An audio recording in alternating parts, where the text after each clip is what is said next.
Hey everyone, welcome to my presentation on crafting the ultimate sales pitch on your website.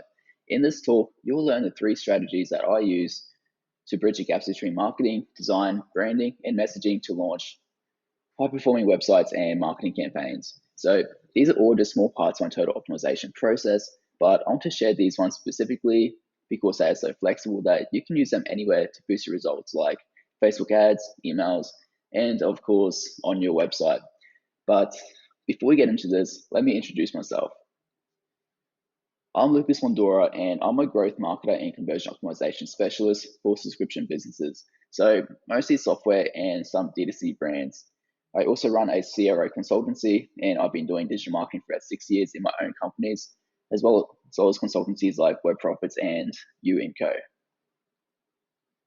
So about this presentation, hopefully by the end of it, you'll walk away knowing how to bridge the gap between marketing, design, branding, messaging, create stronger websites and landing pages that present a strong argument as to why someone should buy your product, easily come up with new optimization ideas, and most importantly, give your brand a massive competitive advantage in the eyes of your customers. So what frameworks are we looking at today? Well, there are 3. The first one is the equals clause strategy. This is about creating a cohesive marketing campaign idea or a very strong value proposition.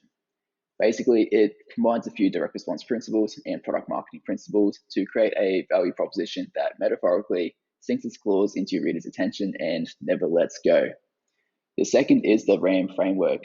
This is the intersection of branding and direct response. This framework combines brand story strategy with direct response principles. This will help you win your prospects' trust, get them on board with your company's vision, as well as how to sort of structure a web page. And the third is my psychological resonance framework. This is about bridging the gap between design, copy, branding, and to create emotional and logical resonance. So this will show you how to align your marketing with your customers' internal psychological triggers in order to give you a massive competitive advantage.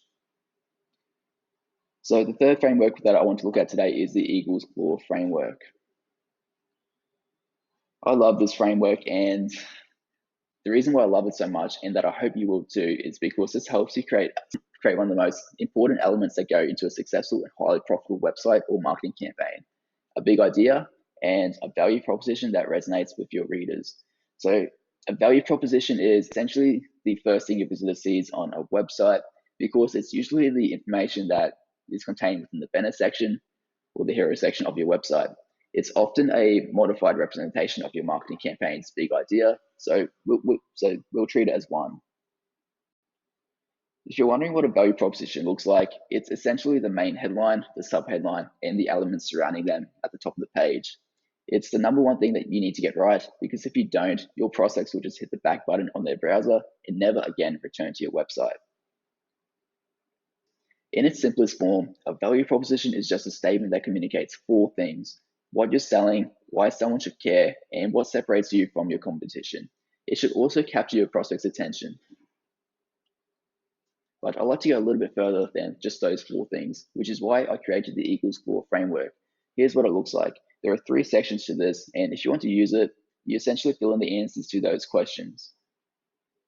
So the first section is the jobs to be done principles. So you have your users' jobs that they want to accomplish with your product. This is a product management idea, and it's based off the belief that there are 3 jobs that every product does.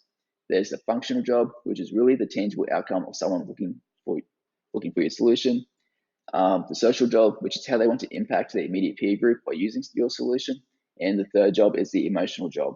This is how your user wants to feel or avoid feeling by using your solution. And once you know your user's jobs to be done, you need to identify which emotions you want to tap into.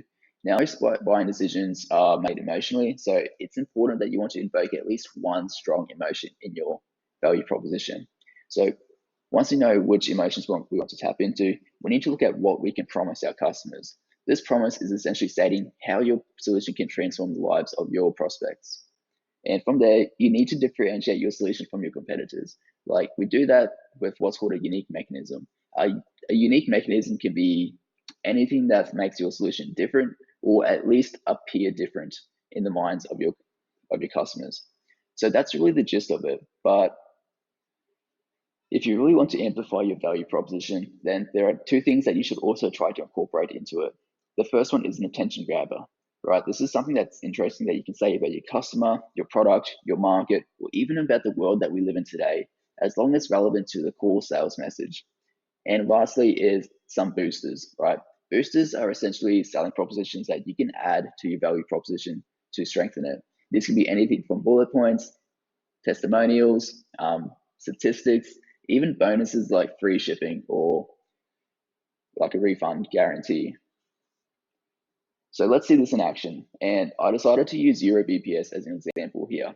More specifically, their managed VPS products. So this is what their current page looks like. And if you don't know anything about managed VPS, it's essentially a hosting solution where you get a virtual hosting server and the host manages it for you to make sure that it's running smoothly, which in return will save your team a lot of hassle. Now, EuroVPS's entire business, it's been built on providing an unmatched, a world-class managed hosting service where they truly go above and beyond to make sure that their server is fast and that you, the customer, is happy. So let's do this. So first, we need to look at the user's jobs to be done. We got the functional job, which is they just want their website to be fast and online. We got the social job, which is that they don't want to force their visitors to wait around 5 seconds for a web page to load, right? They want to provide that good user experience for their visitors. And you got the emotional job, which is that they don't want to feel stressed because their team is out there managing the servers all day, every day, rather than focusing on more critical issues. From there, we need to look at the direct response principles. We got the emotions, which is pride, because business owners are often proud of their business and they want to be proud of their website in turn. There's confidence, because they want to feel confident that the website is fast and stable and can handle any load of traffic that they send to their website. They don't want their website to go down, so they want to feel confident that's going to stay up. And we can also make the promise that their website will be fast, that they will never have an issue with their hosting because of this support, because of the support network. And the unique mechanism can be their support process, because when you actually go through the company, they have a really unique package that's pretty much better than every other host out there. And finally, we want to prompt the user to think about something in order to capture their attention. And based off all of this information, we can say that EuroVPS makes their life easier by eliminating all hosting troubles, which will prompt them to ask themselves, wait a second, how does EuroVPS make my life easier? So based on all of those, all that information, we can do some brainstorming. We can come up with a few different variations of like different value propositions. So here's just one of them that we came up with, right? So it's a bit long, but it can definitely work. So the headline is VPS hosting that makes your website fast and your life easy. That headline plays with the functional job of fast speeds and no downtime. It also has that attention grabbing statement where we say it makes their life easy. Then we look at the subheadlines, right? The subheadline showcases confidence and pride, and also states the unique differentiator of their 5-sided support process. And last, we got the boosters, right? The trust stars, the Trustpilot badge, as well as a testimonial there, right? It's pretty solid, but we can also look at other examples too, just like these ones, right? So on the left there, you have more speed, 0 issues. This is managed VPS hosting. It's more of a branding statement, I guess. This one takes more of a branding stance, but the rest of it's pretty much the same. And on the right there is enjoy fast and trouble-free hosting with a managed VPS. It has some emotions in the headline like joy, and basically states what they're looking for as well. They're looking for a managed VPS, they're looking fast and trouble-free hosting. So let's get into framework 2. This framework is just 3 simple ideas that'll help you reposition your product and structure a web page. And I love this framework because it's partially responsible for the explosive growth of quite a few large startups like Canva and Drift. One of the reasons those companies grew so fast was because they communicated the product in a way that resonated with them, while then believing that their product is a better alternative to the old way of doing things. And third is it motivated them to take the risk of signing up to their product. So how do you do that? Well, there are a few things you need to communicate, like how you disrupt the status quo. This is essentially how your product challenges the old way of doing things. But by disrupting the status quo, you'll stand out from the crowd. And you do this by understanding your customers' beliefs and observations about the industry or the problem you're solving. And then you present them with a product or marketing idea that's different and better aligned to their values. The second is you need to call out your target market's enemy. That enemy could be anything from that your customers don't like about the industry or the specific problems that your customers are facing. Third, you need to show them what their dream world looks like, right? This is what the customer's life should look like after defeating the enemy. Basically, think of the big benefits that come from using your products.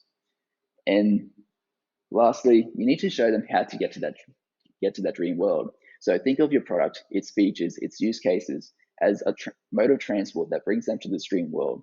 Try and get them imagining themselves experiencing how your product works and its benefits. So let's look at some examples.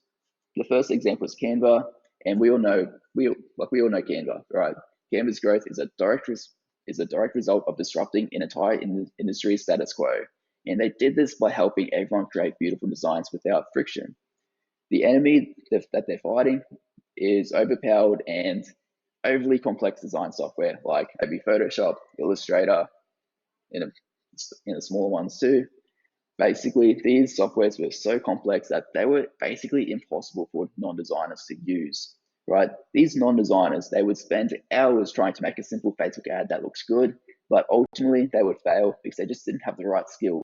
If they weren't going to do it themselves, then they would hire an expensive designer and wait for a week for them to come back with a mediocre ad, then go through another week of revisions to make sure it's good. So to these non-designers, Canva enabled them to create beautiful marketing graphics in minutes. So Drift is another great example as well, especially with how they communicate these principles on their website. So let's take a quick look at how they applied this framework, starting off with how they disrupted the status quo. When you land on their website, you immediately see how Drift disrupts the status quo. They connect sales teams with their future customers now. This completely disrupts the traditional and slow online sales process of filling out forms, cold calling, lots of emails, and a few days in between emails too. So let's look at the enemy that they're fighting as well. Early on, Drift used to rely on this graphic to communicate the enemy that they fight, which was slow, clunky sales processes, leads dropping off the face of the earth, and unqualified leads, right? If you've done any sales before, even marketing, then you know that this is a pretty big issue that they're trying to solve. So after seeing this, if you've experienced these issues, then you'll completely understand the enemy that they're fighting. They're ready to see how Drift can change the current state of the industry, or in other words, they're ready to see the dream world. And Drift does a really great job of communicating their customers' dream world. They know that their sales team wants to talk to more leads. They want to book more meetings. They want to close more deals faster, and they want a lot more higher quality leads. So Drift then highlights how they enable all of that with 2 dedicated sections on their website containing a lot of copy and a complete statistics grid. And from there, it's all about transporting the customer to the dream world. And they do this by showing the prospect how they'll experience the product, from qualifying leads through the chatbot to setting up meetings inside of Drift. We're showing your customers how to get to the dream world. It's important that you focus on getting the reader imagining themselves experiencing the product. So a bit of a quick recap. If you want to inspire crowds of people to buy your product, you want to show them how you disrupt the status quo, fight the enemy, build the dream world, and how to get them to that dream world. So let's get into the next framework. And this third framework is my psychological resonance framework. This will help you communicate the right emotions, information through design and copy and even branding, or to create a massive competitive advantage. And we'll go into how that creates a big competitive advantage shortly. So one of the easiest ways to boost conversions in sales is through emotion and perception. You see, people buy because of their emotions. And then later, they justify it through logic and reasoning. Now, that's obviously a bit of an extreme statement, and in reality, for your product, there is usually going to be some sort of logic and reasoning process before the customer pulls the trigger on buying the product. So, which means that you just can't rely on emotions itself. You need some sort of logical and argument to sell most products. But by the time that the reader has felt those emotions regarding your product, they've already made the decision of whether or not they like your business, which will strongly impact if they want to do business with you in the first place. Then later, they will decide if they have the ability to do business with you. because that's when they start to stop and rationalize how your product works, if it has the right features, if you can afford it, and so on.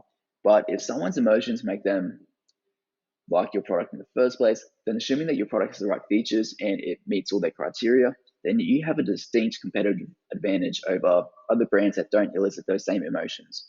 So let's dive deeper into how that sort of thinking works. You see, there are two types of thinking systems. There's the system one, which is emotional. This is the primitive part of our brain, and all animals have this because all animals have a cerebellum and a limbic system in their brain, which is responsible for controlling automatic behaviors like breathing, motor control, and even emotions, right? Then there's the system two brain. System two is logical. This is what separates us from most animals because us as humans, our system two brain is extremely evolved. This happens in the cerebral cortex, which is needed for cognitive thought, for language, and complex thinking. So when we perceive things, the stimulus of what we perceive gets sent from our five senses straight to our primitive system one brain. This is where it quickly processes that information and determines our immediate reaction to that stimulus. This could be a fight or flight response, it could make us feel an emotion like being happy, sad, confident. Basically, our system one brain determines if we like what we see. And after that initial reaction, our system two, one brain sends that information to our system two brain. This is where we further rationalize and think about what we just saw.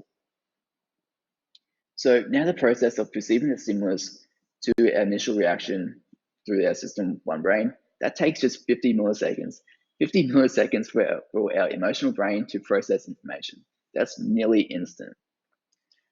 So when we see a company's ad, a website, or anything, within 50 milliseconds, we've already decided whether or not we like that company and if we would like to do business with it.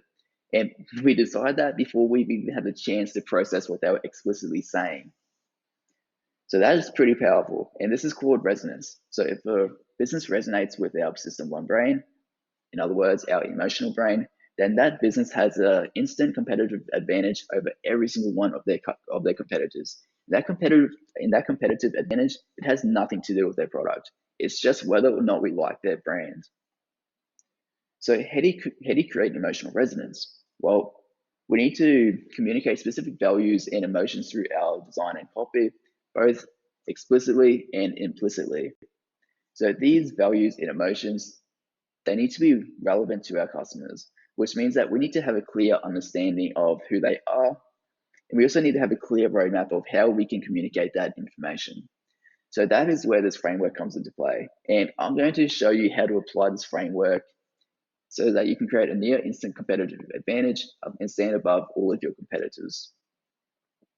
So there are 3 steps to this framework. So the first step is you need to know your customers. And no, I'm not talking about those generic persona documents. Those are almost useless here. We need to dive deeper into why they're looking for a new solution in the first place. Step 2 is we need to map their motivators and values. Essentially, we're mapping out what are the intrinsic drivers that our customers have. Then we create hypotheses based around them. And the third step is we need to ideate, right? So this is essentially where we come up with different methods of communicating those intrinsic motivators and values through design, copy, branding, and whatever else. So let's start off with step 1, knowing your customers. Most persona documents aren't precise enough regarding the psychological triggers that you need to tap into in your marketing. Often they'll contain things like what books they read, what websites they frequent, their age range, their income level, and those can be really useful. But for what we need to do, they are not really useful at all. We need to uncover what are the intrinsic emotions and values that drive our customers' behavior. And if I'm being honest, knowing their income range or their favorite book, it's not going to help us too much. So we need to go. So you can go about this a few different ways, right? But I'd like to send out a survey initially to gather the following data: what the tangible outcome someone is looking for with your product, how they want to be perceived by their peers using your product, how they want to feel or avoid feeling, which emotions push them to seek a new solution instead of continuing to do things the old way, what triggered them to look for a new product, and finally, this is very important, what qualities or expectations do they value when looking for a product or a brand like yours? So let's look at an example. Let's imagine that we are working at a direct-to-consumer supplement company, and this supplement company might be focusing on supplements that help you improve your health and have more vitality in your life. So if you look at the functional job, their customers want to be more productive and active during the day. They want people to see that they live a productive and fulfilling life. They want to feel alive and healthier. And there's also the driving forces, right? There are the emotions which push them to seek new solutions that are continuing to do things the old way. And those things could be like they go throughout the day feeling dragged out, they feel exhausted, they just don't feel very good. Their brain just doesn't seem to switch on during the day. They can't focus, they can't concentrate, they can't think clearly. And third is that they just can't go out at night time and enjoy their social life as much as they did back when they were 21. So a few drinks here and there. So if you look at the struggling moments, that's super connected to the driving forces. They're unable to fall asleep at night. They're unable to sleep the full night. They deal with a general lack of energy, and they get really, really bad hangovers that it just ruins their entire weekends. So if you look at the brain qualities and expectations, they want something that's organic and healthy. They don't want unhealthy stimulants or chemicals. We now know what our customers want from this supplement company. And just from that information alone, we could write some pretty good sales copy that converts their audience into customers. But copy is just one thing to consider. What about design, page structure, branding? How do you translate this information to resonate with our customers using a visual medium? Because remember, a lot of the information that we see, it gets processed within the first 50 milliseconds. That's not enough time to read a single word of their sales copy on the website. So this is where emotional and value-based design comes into play. To do this, we need to map out some values based on what we know, or from what we know from before. And we'll map out these values using a tool called a value map. This map contains a big list of things that we value and that may drive our behaviors and emotions. This isn't everything that drives the behavior, but it's a pretty good starting point. Now, there are a few different versions of a value map, and an excellent example is the limbic map 2, which you can just find on Google. You can cross-reference them if you want, because that's what I do. But basically, what you need to do is look at the information that we collected before and figure out which of these values on the map align with what we've learned. And once I've done that, I'll often group 3 or 4 values that fall under a higher level classification, just like so. And I will call that group hypothesis 1. So if we're going to be doing immediate A/B testing of the pages that we're building, then you might want to create a few more groupings of hypotheses, which will then allow you to create ads, emails, and landing page sets that resonate with those different value sets. And from there, you can really see which value set works best for your audience through a bit of testing. However, that can be really complex and not everyone has enough traffic to do that. So an easier way of doing this is just start off with grouping 3 or 4 different values that seem like they work well together. And that's what we're going to do with our supplement company. So the values that we identified through our research are ambition, health, and pride, because many of their customers tend to be productive people.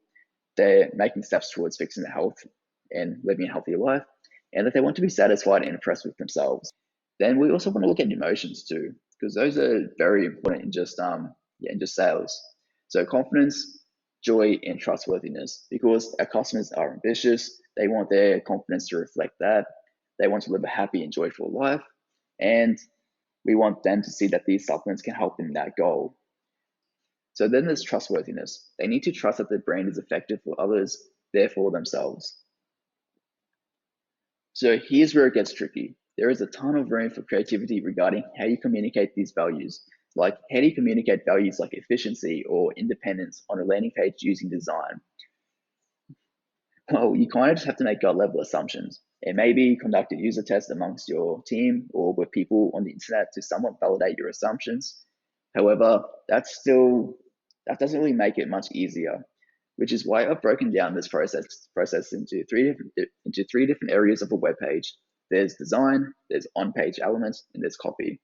And by breaking that question down into those 3 categories, design, elements, and copy, it becomes so much easier and so much more concrete to ideate different ways of communicating those values. So let's go back to that supplement company example. Through design, we could communicate pride through having images of models where they look very proud of themselves.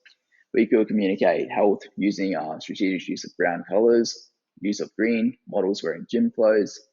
We could communicate trust by making models look happy, use of green, because that's a very trusting color, clean and open design, and also brown too, because that's a very earthy, trusting color as well. And then there's also confidence, right? We want our models looking confident. We want bold colors, color blocking, possibly blocky or strong shapes on the website. And then there's on the on-page elements, there's lots of contextual social proof just to build trust. And through confidence, we might want to have an entire section that's dedicated towards calling out pain points and offering solutions. And copy that boldly yet humbly talks about the future life after taking the supplements. We want to sort of relate to the desires and the pain points to build a sense of connection, which in turn builds trust. And we want to communicate health and joy, right? And we can do that with aspirational copy like live the life you love, enjoy a healthy life, and so on. So here's what this may look like in practice, right? We've got a supplement company that offers 3 different products, one for energy, one for hangovers, one for sleep. And they're using cheesy stock photos, but overall they have a pretty good design. Damn, can't speak right now. They're communicating health and happiness with their images. They got a calming, easy colors, and they focus a lot on physical exercise and health, which is really good. But if we apply that psychological resonance framework, this is what we may end up with.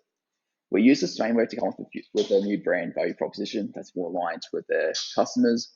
We use it to direct a photo shoot in order to communicate the right values, the right emotions, while making the brand feel more fresh and modern. Then there's also a change of colors, so it feels more natural, more organic, more healthy. And we're using a lot of contextual social proof and a blocky design to communicate trust, safety, and confidence on the page. So that's the end of my presentation. Thank you so much for watching. Feel free to book a call with me on Growth Mentor. I offer 30-minute sessions for free, and I'll happily walk you through any of these frameworks, or we can just tear down your entire website live on the call and come up with some really good ideas on how to improve it. Otherwise, check out my website, precisepath.co, or connect with me on LinkedIn or Instagram @LucasMedora on both. Thank you for watching.